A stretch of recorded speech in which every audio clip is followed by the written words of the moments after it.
तो मध्य प्रदेश की खबर से आज की लीड स्टोरी बनी इसलिए क्योंकि प्रदेश में 17 नवंबर को वहां पर वोटिंग होनी है और ऐसे में एमपी बीजेपी ने मतदान से 6 दिन पहले आज अपना घोषणा पत्र जारी कर दिया है। बीजेपी के राष्ट्रीय अध्यक्ष जेपी नड्डा ने मध्य प्रदेश संकल्प पत्र 2023 जारी कर दिया। अपने संकल्प पत्र में भारतीय जनता पार्टी ने महिलाओं, युवाओं, किसानों को लेकर घोषणाएं की। लोक लुभावन वायदे तो जाहिर है ये हैं ही। संकल्प पत्र आया है तो कांग्रेस की प्रतिक्रिया भी आनी ही थी। उन्होंने हमला बोला, इसे जुमला पत्र बताया। पहले आप जाने इसमें है क्या और फिर प्रतिक्रिया सुने।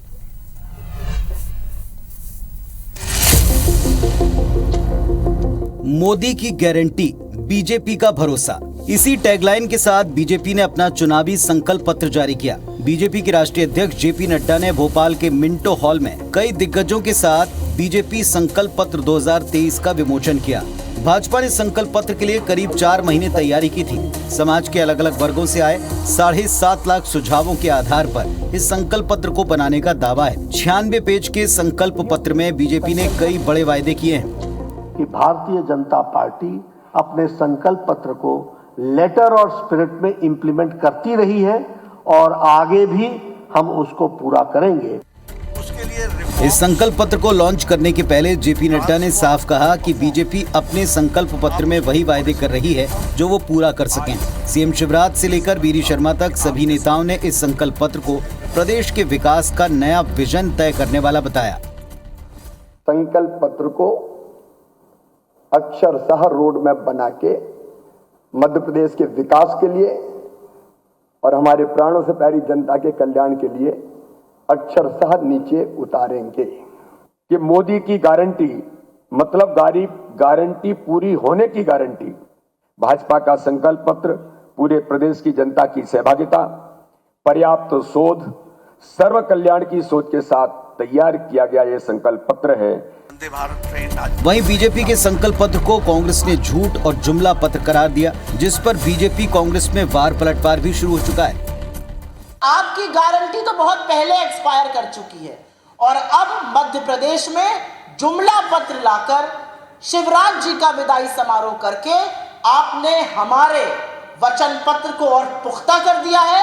वो कहते कुछ हैं और करते कुछ हैं और भारतीय जनता पार्टी अपने घोषणा पत्र को अक्षरशः निभाना जानती भी है और भारतीय जनता पार्टी की सरकार ही थी जिन्होंने किसानों के हित की भी बात करी, बहनों के सम्मान के हित की भी बात करी। वैसे बीजेपी के संकल्प पत्र से काफी पहले कांग्रेस अपना वचन पत्र जनता के बीच रख चुकी है। कांग्रेस प्रदेश में कमलनाथ के 10 बड़े वायदों के साथ चुनाव मैदान में है। कांग्रेस पार्टी ने सरकार बनने पर 500 रुपए में गैस सिलेंडर, 100 यूनिट तक बिजली बिल माफ, महिलाओं को 1500 रुपए महीने देने जैसे कई वायदे किए। अब देखना होगा मध्य प्रदेश की जनता किसके वायदों पर ज्यादा विश्वास करती है। क्या ये घोषणा पत्र सरकार बनाने के लिए मील का पत्थर साबित होगा? ब्रजेश जैन, IBC 24, भोपाल। तो जिस संकल्प पत्र को लेकर लगातार हम बात कर रहे हैं, जैसे ही संकल्प पत्र आया था हितेश और हमने इस पर चर्चा की कि इसके बिंदु क्या हैं, कांग्रेस पार्टी से उनको कंपेयर भी किया। आप लोग एक बार फिर अच्छी तरह तुलना कर पाए तो आइए अब ये जान लेते हैं कि एमपी बीजेपी के घोषणा पत्र की बड़ी बातें हैं क्या।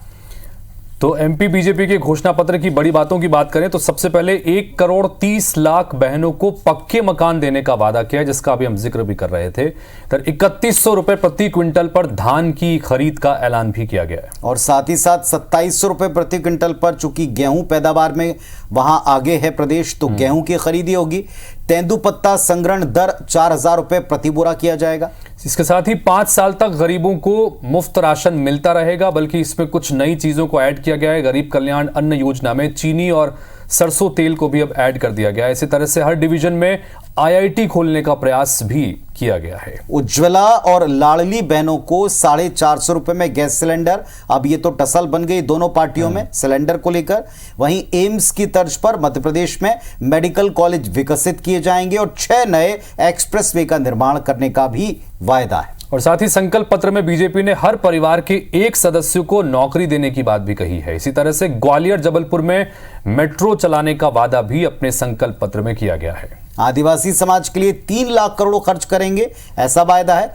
13 धार्मिक सांस्कृतिक लोक का निर्माण होगा, जिसके बारे में मुख्यमंत्री जी पहले अलग अलग ऐलान कर चुके हैं। उसके अलावा 34 रेलवे स्टेशन के साथ साथ सिंगरौली और रीवा में विश्व स्तरीय एयरपोर्ट बनाने का ऐलान भी आज किया गया है। साथ ही मुख्यमंत्री जन आवास योजना भी शुरू की जाएगी, जिसके जरिए लोगों को आवास देने की बात कही गई है। लेकिन सबसे बड़ी बात यह, जिस पर अभी हितेश ने डिबेट भी की है, जिसमें आप लोगों ने भी देखा होगा कि बड़े पत्रकार और एनालिसिस करने वाले भी मानते हैं कि जिस योजना को ट्रम्प कार्ड माना जा रहा है, उसके बारे में, उसकी राशि के बारे में इसमें कहीं कोई जिक्र नहीं है। बहरहाल ये दोनों जनता के दरबार में आपके सामने, आप लोग भी कंपेयर कीजिए और पार्टियों से आप चाहें तो सवाल भी पूछ सकते हैं।